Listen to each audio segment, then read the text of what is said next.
नमस्कार दोस्तों, आप सभी का स्वागत है एक बार फिर से अपने चैनल भक्ति की शक्ति में। तो दोस्तों आइए आज सुनते हैं कामिका एकादशी व्रत के महात्म्य के बारे में।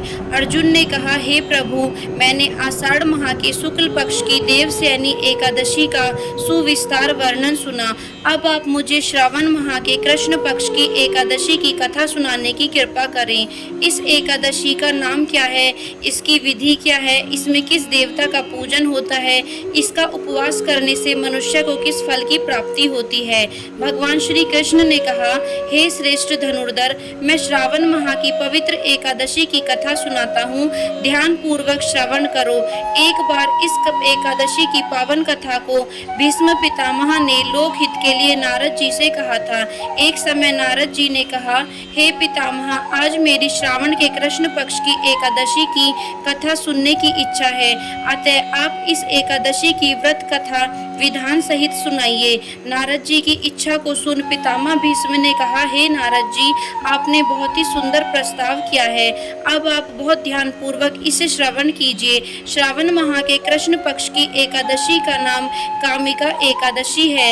इस एकादशी की कथा सुनने मात्र से ही वाजपेय यज्ञ के फल की प्राप्ति होती है। कामिका एकादशी के उपवास में शंख चक्र गदाधारी भगवान विष्णु का पूजन होता है। जो मनुष्य इस एकादशी को धूप दीप नैवेद्य आदि से भगवान विष्णु की पूजा करते हैं, उन्हें गंगा स्नान के फल से भी उत्तम फल की प्राप्ति होती है। सूर्य ग्रहण और चंद्र ग्रहण में केदार और कुरुक्षेत्र में स्नान करने से जिस पुण्य की प्राप्ति होती है, वह पुण्य कामिका एकादशी के दिन भगवान विष्णु की भक्ति पूर्वक पूजा करने से प्राप्त हो जाता है। भगवान विष्णु की श्रावण माह में भक्ति पूर्वक पूजा करने का फल समुद्र और वन सहित पृथ्वी दान करने के फल से भी ज्यादा होता है।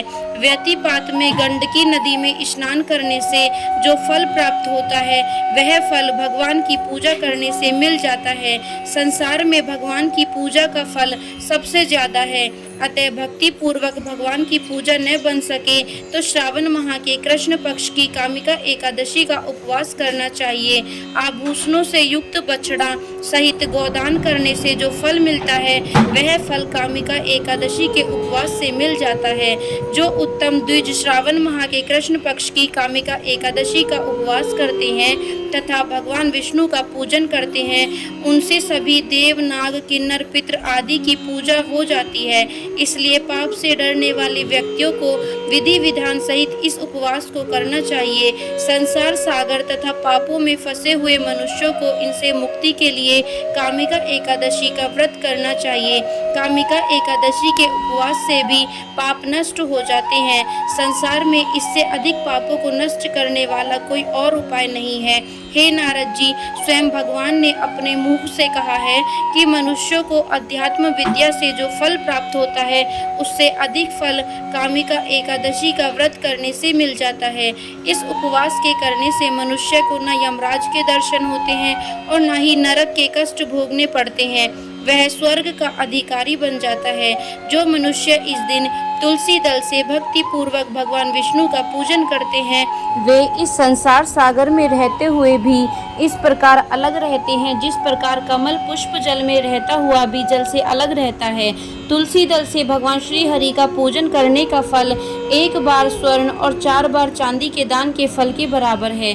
भगवान विष्णु रत्न मोती मणि आदि आभूषणों की अपेक्षा तुलसी दल से अधिक प्रसन्न होते हैं। जो मनुष्य प्रभु का तुलसी दल से पूजन करते हैं, उनके सभी पाप नष्ट हो जाते हैं। हे नारद जी, मैं भगवान की अति प्रिय श्री तुलसी जी को प्रणाम करता हूँ। तुलसी जी के दर्शन मात्र से मनुष्य के सभी पाप नष्ट हो जाते हैं और शरीर के स्पर्श मात्र से मनुष्य पवित्र हो जाता है। तुलसी जी को जल से स्नान कराने से मनुष्य की सभी यम यातनाएं नष्ट हो जाती हैं। जो मनुष्य तुलसी जी को भक्ति पूर्वक भगवान के श्री चरण कमलों में अर्पित करता है, उसे मुक्ति मिलती है। इस कामिका एकादशी रात्रि को जो मनुष्य जागरण करते हैं और दीप दान करते हैं, उनके पुण्य को लिखने में चित्रगुप्त भी असमर्थ हैं। एकादशी के दिन जो मनुष्य भगवान के सामने दीपक जलाते हैं, उनके पितृ स्वर्ग लोक में अमृत का पान करते हैं। भगवान के सामने जो मनुष्य घी या तिल के तेल का दीपक जलाते हैं उनको सूर्य लोक में भी सहस्त्रों दीपकों का प्रसाद मिलता है। आइए सुने कामिका एकादशी व्रत कथा को। एक गांव में एक वीर क्षत्रिय रहता था। एक दिन किसी कारणवश उसकी ब्राह्मण से हाथापाई हो गई और ब्राह्मण की मृत्यु हो गई। अपने हाथों मारे गए ब्राह्मण की क्रिया उस क्षत्रिय ने करनी चाहिए, परंतु पंडितों ने उसे क्रिया में शामिल होने से मना कर दिया। ब्राह्मणों ने बताया कि तुम पर ब्रह्म हत्या का दोष है, पहले प्रायश्चित कर इस पाप से मुक्त हो, तब हम तुम्हारे घर भोजन करेंगे। इस पर क्षत्रिय ने पूछा कि इस पाप से मुक्त होने का क्या उपाय है।